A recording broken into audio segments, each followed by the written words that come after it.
So big news, Leo. A release is happening today. Did you know Oh, that? yeah. I don't think it's been advertised very much, honestly. I really don't, because we had to kind of look it up a little bit. I think the part of it was advertised a little bit, right? Yeah. And as a matter of fact, on the end of the last episode, we had a comment that has since been deleted, I think, unless I'm just really bad at finding it Searching. Again. You didn't get AI to search for you. That's the problem. That's it. Gemini, why didn't you find this for me? How dare you? It is anonymous feedback, we'll say. And they wrote, YaST will indeed be removed in a future snapshot since no one is interested in maintaining it. Myrlyn is the replacement GUI for managing packages and repos, and Cockpit seems to be what is recommended for some. Yeah, it turns out I only took a screenshot of the comment that was shown to me. I didn't click show more first, so I don't have the rest of the comment. Sorry. But I can answer that later, but yeah. Oh, good. So the interesting thing is I think the YaST thing was slightly more public than the Myrlyn thing. But yeah, it's not like they took out commercials anywhere. If you were in the know, you were in the know that YaST was going away. That was kind of it. Right. So what we're talking about, though, specifically is OpenSUSE Leap 16 released today. And so in the as release... we record this. As we record, today is the day, yeah. October 1st, new OpenSUSE Leap release. And so where I was going with that, part of the release candidate announcement of upcoming things to expect, they announced that YaST is kind of going to get some reduction, if you will, in the OpenSUSE land. And a clean install of Leap 16 comes with no YaST packages installed. Users can use the new package, Myrlyn, which is a drop-in replacement for legacy YaST software management, which provided a bit more than just a nice UI front end to Zypper. Some limited set of YaST packages will still be around, as Agama, the new installer, depends on them. Therefore, they won't be dropped on migration. The long-term goal is to go in favor of Cockpit for most of your sysadmin-y, management stuff in a GUI form. So Cockpit's going to be kind of the GUI on a lot of the, we'll say, add-on things that YaST does, or at least that's the goal. And Agama is the new installer. Those two things are web-based, if you will. So that they're obviously geared, the modern age, if you will. And Myrlyn is going to be the software management tool. It looks, from my glance, I haven't used it yet, although that's on my radar. It looks a lot like the current YaST package management stuff. So it has similar look and feel, which makes sense. It's kind of got a little synaptic sort of feel to it as well. That's kind of what I was thinking, yeah. Yeah. But it works from what everybody says, and it seems to be the way they're transitioning. So I'll have to link to that news article thing, I guess we're calling it, in the show notes. Right. Because if I remember correctly, this was kind of a long time coming, because YaST has been kind of I don't know if it's a hodgepodge, but there were a lot of pieces that required a whole lot of maintenance that I think the will to maintain those things has been waning for quite some time. And I think Ruby was a big part of that. That makes sense. That sounds tough. Think it was, I would not. I think it was Ruby. Ruby. It could be. Yeah, exactly. And so it just became more and more and more and more work, and fewer people that were willing to do the work. Yeah. And so the answer to the question was, well, what do we do about YaST? Is, well, we put it to bed. We replace it with existing technology, and then what doesn't exist we'll have to build. We'll hack it in. Yeah, but the cool thing about building that is going to be that it will be maintainable again. It won't be as cumbersome to maintain. Not only because it's smaller, but because you can choose your language when you're starting. And I won't say starting from scratch, because Myrlyn still has a lot of like libzip.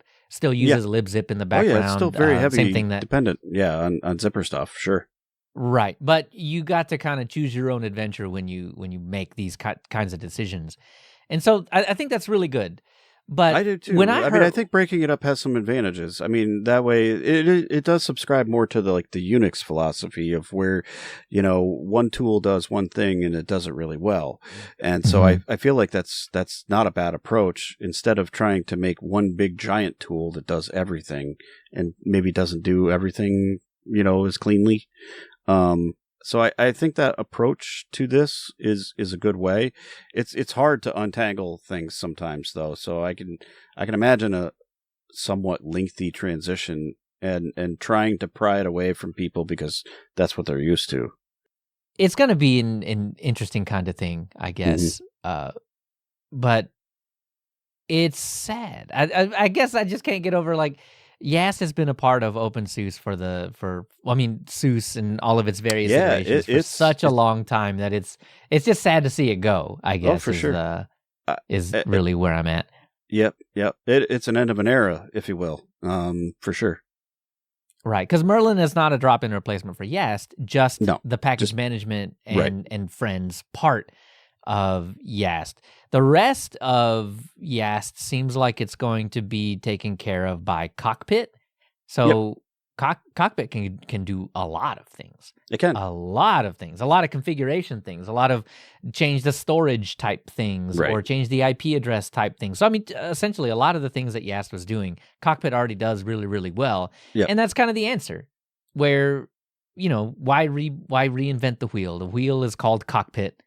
Let's just bring the wheel in. Cockpit is good enough to do the vast majority of what YaST did. So the networking things and, if you need to NTP set up all that, so YaST did all that. They had modules for all of those things. And so, Cockpit makes sense. And it's, I guess it gives you the option to be able to do some of those things remotely, which which you had with YaST as well, suppose probably in the CLI variety. Yeah, I was going to say SSH in and then YaST. Do your thing. The thing. Yeah. So, I mean, I guess it replaces that as well. So, I mean, for all those remote administration tasks that you were doing with YaST, you can continue on doing it with Cockpit, which, makes a lot of sense. Oh, and now that I think about it, was YaST even Wayland ready? I don't think it was. I don't know. It might not have been. That could have been a thing. So, but must have been probably written in an X window, but I bet it was going to suffer the same way that all of the old Windows controls are currently suffering, where there's no Windows 11 analog to it, right? It's not skinned like Windows 11, so it looks like crap. Yeah. And, God forbid you scale, those Windows apps look terrible. They do look. They look worse when you do that. Yeah, they do. Yeah. And so that would extend to YaST as well, because if it's not Wayland ready and you don't have the cool thing that KDE does, maybe that's how you would Band-Aid it or whatever, but it just wouldn't have been ready. It would have not looked great in some instances as well. So you'd get the same kind of criticism that you got on the Windows side for the same reason, right? It just doesn't look right. Yeah, so I mean, now you just open a web browser and away you go. Yeah, so I don't know. What's really funny about this is that Dan started the season on it's all my fault. On an OpenSUSE machine, and then Myrlyn is really cool. I've got a Geeko back here. Something about this, they're just signs. The signs continue to point me toward OpenSUSE. I think the little gecko guy, he's winning me over a little bit. Yeah. Well, what I need is the bluefin dinosaur, like a plushie. I already have the sticker. I don't know if you can see it, but the sticker's right there by the framework logo on my framework, right? So I got that, but I need a little dinosaur, like a physical one. I'm about to buy the Mastodon elephant to support Mastodon, but to also have a plushie, right? It's not like I have any shortage of them. Right. I like them. So I need me a dinosaur, but What I think I really need, I think the catalyst, right? I was never a Fedora guy. I was telling Dan this before we started recording. I was never really a Fedora guy, but I am now, not because Fedora is far and away better than all the other solutions, right? But because George Castro made it so easy and out of the box ready to go with Bluefin and Aurora and Bazite, that it's just so hard for me to say no, right? Like, he made the base irrelevant to me. I don't care that it's Fedora. Well, and that was the idea. Yes. And that's what Linux has been sorely lacking for so long, right? I think you're not wrong. And because I don't care about the base, I don't even really have to call myself a Fedora guy. I'm just a solutions guy. Like, it just works. I don't care. I just install my thing, and it's there, and it works, and I'm happy with it. And I tinker less under the hood. I still tinker with apps and all that other kind of fun stuff, but I tinker less under the hood anymore. So, an immutable works for me very well, very, very well. So what I was telling Dan before the show, though, was that if I were to ever really, truly make the switch to an OpenSUSE base, I also don't want to care that it's OpenSUSE. So somebody would have to do something really, really cool with Eon, the the immutable thing. The immutable one, yeah. Someone would have to do something really, really cool with that. Patch it up the way that Bluefin and Aurora are, and then when the batteries, include the batteries, is what he's saying. Yeah. So when all that stuff is irrelevant to me, I'll slap it on there and I'll use it every day. I don't care. That'd be really, really cool. It could happen. But that brings me to, if that's going to be the case, I'll need to install it, right? So I'll have to go through the Agama thing, which is their new installer. Yeah, it's not the YaST-based necessarily installer, but it has some dependencies on old YaST things. Right, and I would imagine that over time that'll become less and less, and then it will be. They'll have a libagama back there to do all of the heavy lifting and all that stuff. But this is much more like the Fedora installer, the Fedora web-based installer, which it caught me off guard because I was recently installing it in front of some folks, and I didn't give my VM enough memory, and during the install, the installer crashed, and it wasn't Fedora's fault. It wasn't enough memory.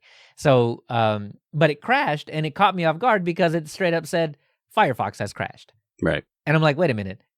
Firefox didn't crash. I didn't have Firefox open. Oh, wait, yes, I did. Yes, you did.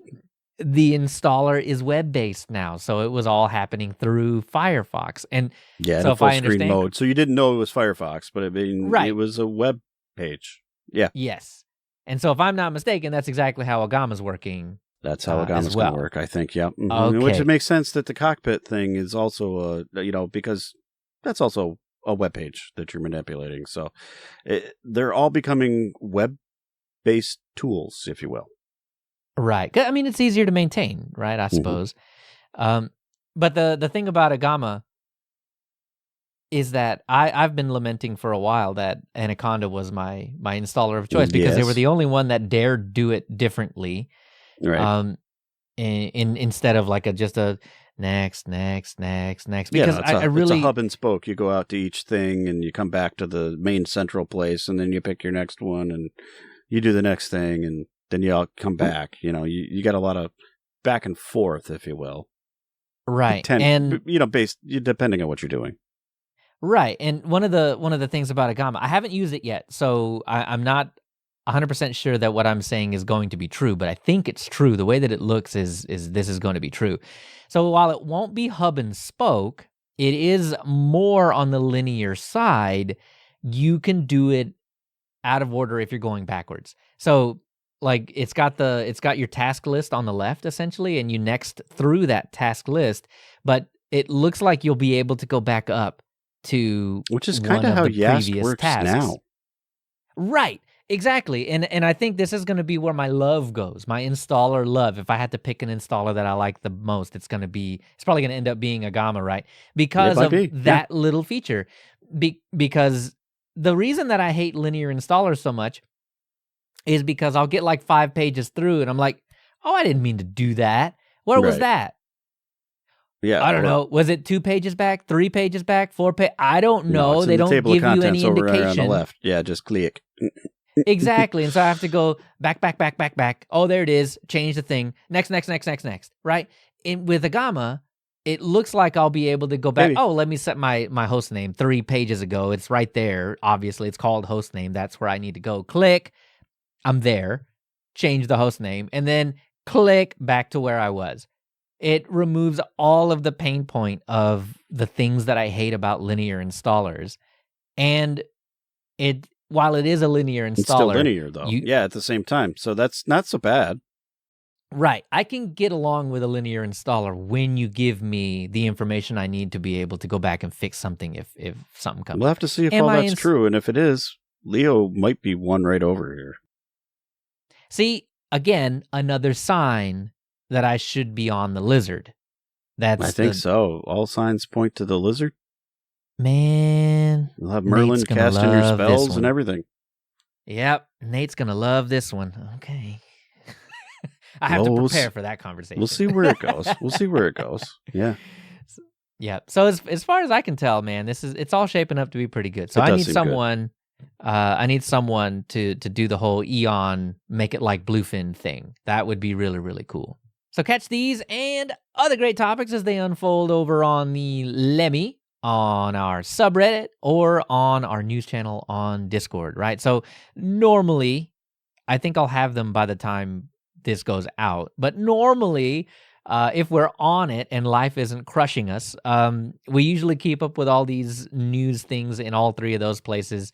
I think we have a couple of victims for Reddit moderation and all of that, so I think we're good over there. Congratulations, yeah. Mm-hmm.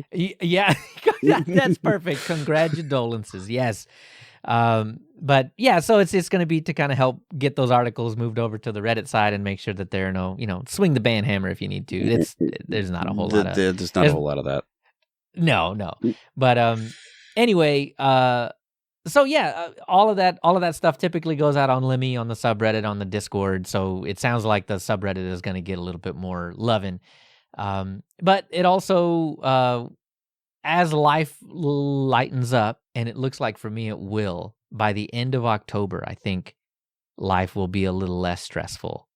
And it's going to be good, which means that I'll have more time for Mastodon and awesome. Discord and Telegram and Matrix and hopefully Twitch as well. Blue Sky, we got some of that. Yep. Oh, Twitch. And the Blue Sky, obviously. Yep. And yeah, so in the Twitch thing, I'm hoping that as life lightens up the load on us, that we'll head back. We're going to at least do a few. Yeah, we will live streams. Yeah, because those are fun. All the topics that we don't get to talk about in a show, like officially, they all find their way over there, and so it really is just another show. Well, and occasionally they morph into a topic here. Yeah, occasionally. Right. But the best thing about over on Twitch is that I don't have to produce it. Like we just have to sit here and talk about it and put it out there, and it's out there, and there's no production. Yay. You get what you get. Yep, there it is. That's exactly. Maybe that's how the show needs to be, No, because I need to take out a lot of No. Yeah, some of my flubs do need to come out. But anyway, so yeah, find us on one of those places. Those places are really cool. The Lemmy is a whole lot more popping than I ever really expected it to be. But yeah, it's pretty great. But that I actually killed it last night. Oh, cool. It came up. Unless you poked it last night, it came up automatically by itself. But apparently the banner I was uploading for my profile was too much for the Lemmy. Whoops. And it seemed to come back. Yeah, it came back by itself. But I choked it a little. Oh, cool. Whoops. Add it to the pile. Yeah, whatever. Yeah.